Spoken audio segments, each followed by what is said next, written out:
Hello friends welcome to my YouTube channel. तो এখন কথা বলবো হটস্টারে আসা নতুন একটা হিন্দি ফিল্ম গুলমোহর নিয়ে, যেটা কিন্তু এই শুক্রবার দিন রিলিজ হয়ে গেছে এবং এই মুভিটার মধ্যে আছে শর্মিলা ঠাকুর, মনোজ বাজপাই, অমল পালেকার এবং আরও অনেকে। তো গুলমোহর ফিল্মটা কীরকম হলো সেটা নিয়ে তোমাদের সাথে কথা বলবো, তো ভিডিওটা কিন্তু অবশ্যই শেষ অবধি দেখবে। তো এতদিন ধরে আমরা অনেক রকম বস্তা পচা ফ্যামিলি ড্রামা দেখতে দেখতে রীতিমতো বিরক্ত হয়ে গেছিলাম, স্পেশালি এত ফ্যামিলি ড্রামা যেগুলো আমরা বাংলা কন্টেন্টে দেখেছি। তো সেই জন্যে আমরা অলমোস্ট ভুলেই গেছিলাম যে ফ্যামিলি ড্রামা অ্যাকচুয়ালি কীরকম হয় বা অ্যাকচুয়ালি কীরকম বানানো উচিত। তো সেটাই কিন্তু অনেকটাই মনে করিয়ে দিয়েছে এই গুলমোহর ফিল্মটা, কারণ এটারও কন্টেন্ট কিন্তু ফ্যামিলি ড্রামা, কিন্তু ফ্যামিলি ড্রামা হওয়া সত্ত্বেও এখানে যেভাবে গল্পটাকে বলেছে বা যেভাবে এখানে জিনিসগুলোকে দেখিয়েছে অ্যাকচুয়ালি কিন্তু এই ফিল্মটার মধ্যে সেরকম মেলোড্রামাটিক জিনিসগুলো কিন্তু সেইভাবে দেখায়নি, বাট যেভাবে এক্সিকিউশনটা হয়েছে অ্যাকচুয়ালি ফ্যামিলি ড্রামাতে কিন্তু এরকমভাবেই দেখানো উচিত। এবং আমার মনে হয় যদি আমাদের বাংলা ইন্ডাস্ট্রির এই জিনিসটাকে ভালো মতো রপ্ত করতে পারে তাহলে মনে হয় ফ্যামিলি ড্রামা করলেও অডিয়েন্সরা হয়তো সেটা গ্রহণ করবে। তো গুলমোহরের যে গল্পটা এখানে বলা হচ্ছে সেটা খুবই একটা সিম্পল গল্প, মানে এরকম আমরা গল্প অনেক জায়গায় অনেকভাবে অনেক রকম দেখে এসেছি, কিন্তু এই গল্পগুলোর মধ্যে যে প্রত্যেকটা ক্যারেক্টারের মধ্যে যেরকম লেয়ার্সগুলো দেওয়া হয়েছে এবং প্রত্যেকটা ক্যারেক্টারে একে অপরের সাথে যে সম্পর্কগুলো দেখানো হয়েছে সেগুলো কিন্তু ফিল্মটার মেন ইউএসপি, এবং তার সাথে অ্যাক্টিং তো আছেই। তো এখানে গল্পটা দেখানো হচ্ছে যে শর্মিলা ঠাকুর তার নিজের ফ্যামিলির সাথে একটা বাড়িতে থাকে এবং শর্মিলা ঠাকুরের ইচ্ছা যে ওই বাড়ি থেকে বেরিয়ে যাওয়ার আগে, মানে যেহেতু বাড়িটা তারা বিক্রি করে দিচ্ছে, অন্য জায়গায় শিফট হচ্ছে, তো সেখান থেকে বেরিয়ে যাওয়ার আগে তার ইচ্ছা যে হোলিটা যেন তারা সেখানে সপরিবারে একসাথে সেলিব্রেট করে।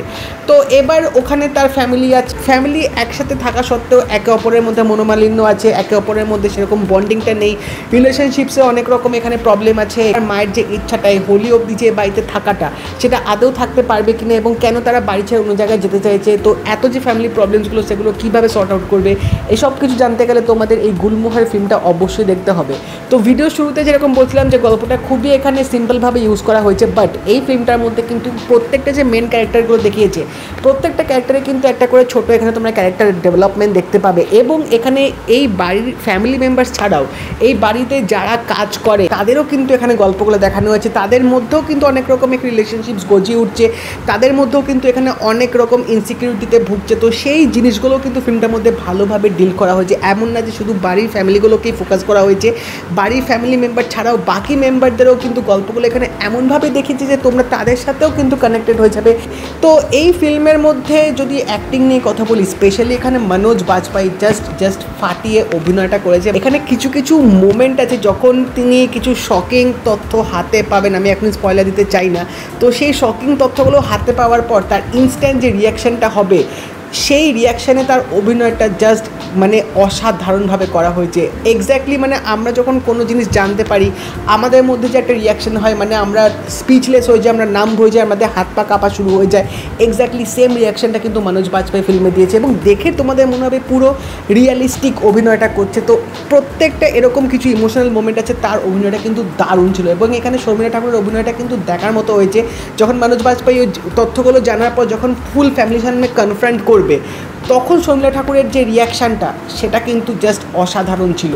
এবং তার সাথে অমল পালেকারেরও কিন্তু এখানে একটা ক্যারেক্টার আছে, তো অমল পালেকারের রোলটাও কিন্তু বেশ ভালোভাবে এখানে দেওয়া হয়েছে। তো এই 3-4টে প্রধান ক্যারেক্টারগুলো এত সুন্দর অভিনয়টা হয়েছে এবং এত ভালো ডেভেলপমেন্টগুলো করেছে, এই ফিল্মের কিন্তু এই একটা জিনিসই কিন্তু মেন ইউএসপি হয়ে দাঁড়িয়েছে, প্রত্যেকটা ক্যারেক্টার ডেভেলপমেন্ট এবং রিলেশনশিপেরও কিন্তু এখানে প্রবলেমগুলো দেখিয়েছে, কেন এরকম তাদের মধ্যে এরকম মানে এরকম ক্রিয়েট হয়েছে, কেন তাদের মধ্যে এরকম মানে বন্ডিংগুলো নেই, এই জিনিসগুলোর যে জাস্টিফিকেশনটা দিয়েছে সেটাও কিন্তু ফিল্মটার মধ্যে ভালোভাবে দেখিয়েছে। এবং ফিল্মে কিছু গান ইউজ করা হয়েছে, পিকচারাইজেশনের সাথে গানগুলো কিন্তু বেশ ভালোভাবে খেলেছে এবং একটা যে রিয়েলাইজেশনের যে ব্যাপারটা যে দেখিয়েছে ক্লাইম্যাক্সের দিকে সেটাও কিন্তু ভালোভাবে এখানে তুলে ধরা হয়েছে। ফিল্মের রান টাইমটা যেহেতু 2 ঘন্টা 12-15 মিনিটের মতো, তো গল্পটা একটু ধীর গতিতে এগোবে, কিন্তু তা সত্ত্বেও গল্পের যে এনগেজমেন্ট ফ্যাক্টরটা সেটা কিন্তু পুরোপুরি শুরু থেকে শেষ অবধি রাখা হয়েছে।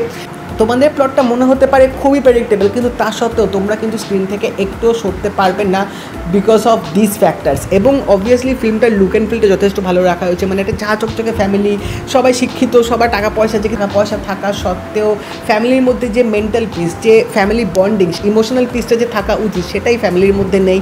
এবং এই ফ্যামিলির মধ্যে যারা কাজবাজ করে তাদেরও যে লাইফস্টাইলটা তাদের মধ্যেও কী চলছে সেগুলোও কিন্তু ফিল্মের মধ্যে দেখিয়েছে।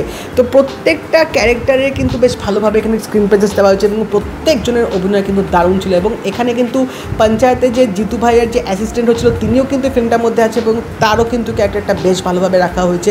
এবং এটুকুই বলবো যে একটা ফ্যামিলি ড্রামা যেরকম হওয়া উচিত, যে মশলাগুলো থাকা উচিত গল্পের মধ্যে, ফ্যামিলি ইমোশনস, হিউম্যান ভ্যালুজ এবং বন্ডিং, সবগুলো কিন্তু এই ফিল্মটার মধ্যে ভালোভাবে এলিমেন্টে রাখা হয়েছে।